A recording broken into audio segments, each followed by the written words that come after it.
Bien, je m'excuse encore et je répète, le 26, 27, 28, Togolaises et Togolais, debout, abattons la dynastie des Massoué.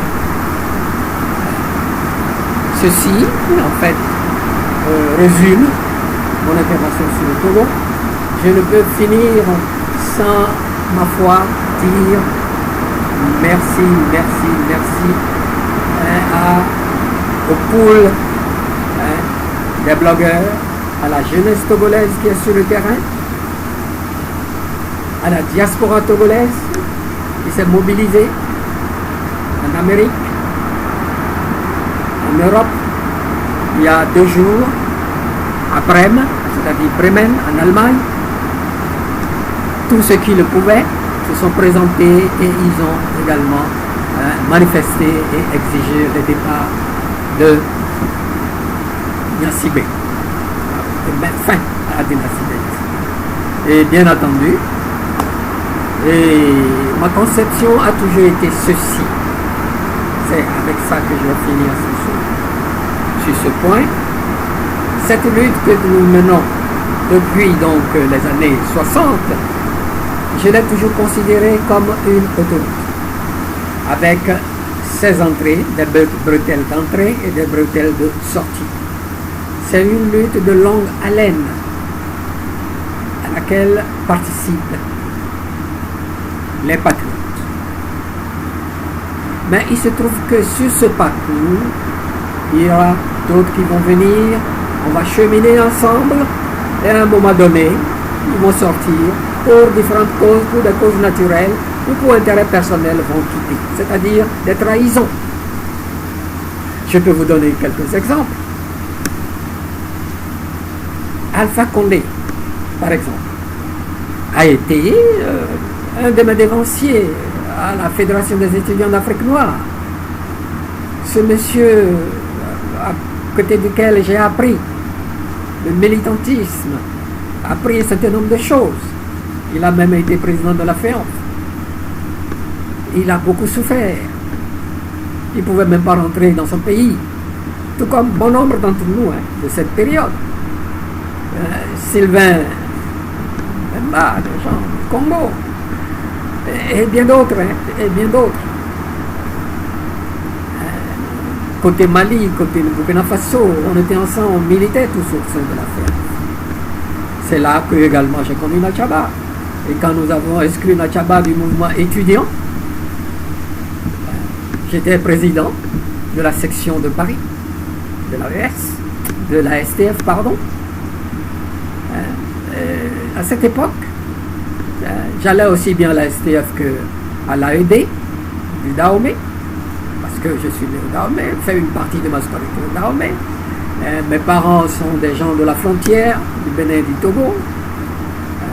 Ma mère est du côté Bénin, mon père est du côté du Togo.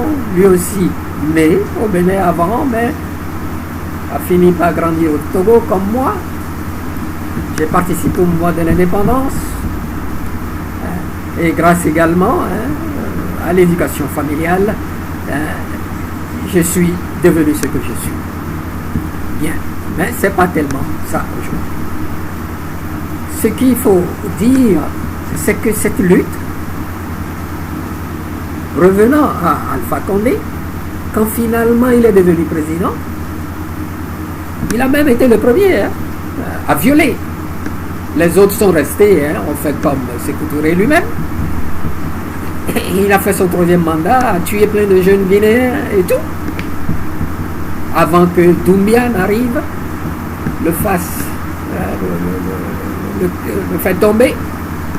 Maintenant, il vit en exil là-bas, quelque part, en Turquie. C'est ça aussi, les cadres africains. Très peu sont restés conséquents. Une minorité sont restés conséquents. Comme les Guissaya, de la Côte d'Ivoire, du Sénégal, Sonko,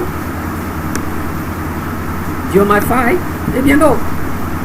Macky Sall, le grand ingénieur, lui aussi, il a fait la même chose. De la déception.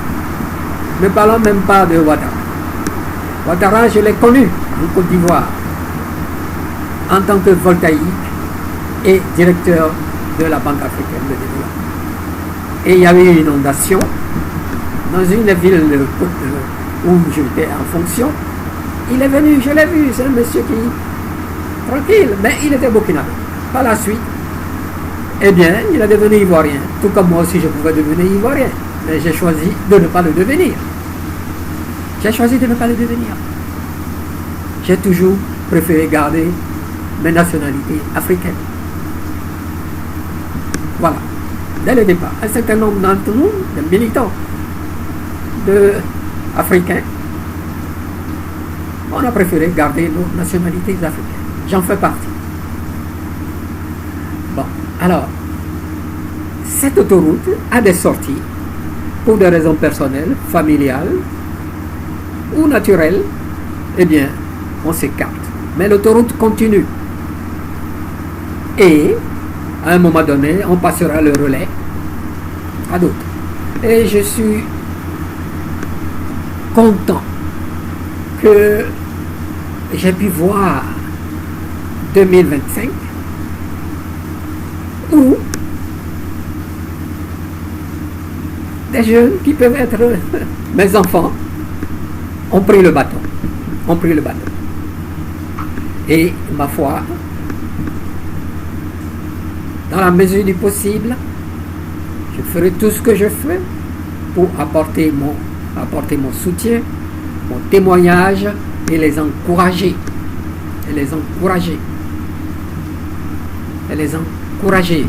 Dans la mesure où moi j'ai hérité de ma famille ce que j'appellerais le pouvoir intellectuel de pouvoir analyser les choses, lire, me documenter, critiquer et poser des questions. Poser des questions, trouver des réponses et essayer de concilier tout le monde, de trouver solution et avancer dans l'intérêt de ce qui est bon pour la majorité. Ainsi, quand je vois, comme au Sénégal, j'étais là à soutenir, à faire des petites vidéos également supportées. Tout comme dans les États du Sahel, je suis là à regarder ce qui ne va pas, je le dis, ce qui va ou qui va dans le sens d'aider la majorité, je le soutiens. Voilà. Alors, jeunesse togolaise, merci beaucoup à vous. Prenez ce relais et dites-vous que vous n'aurez pas la majorité. Mettez dans votre tête que cette lutte, c'est une lutte tout comme si vous engagez sur une autoroute, je répète, avec plusieurs entrées, bretelles d'entrée et plusieurs bretelles d'entrée. Ne vous arrêtez pas, continuez, avancez seulement. Vous constatez, vous analysez, vous tirez les leçons et vous avancez sans être effrayé. Et à tout moment, quand le rapport de force est en votre faveur, il vous faut ce front uni. Malheureusement, l'opposition togolaise, depuis donc les années 63, est devenue une opposition maison et ils s'en vont. Voilà.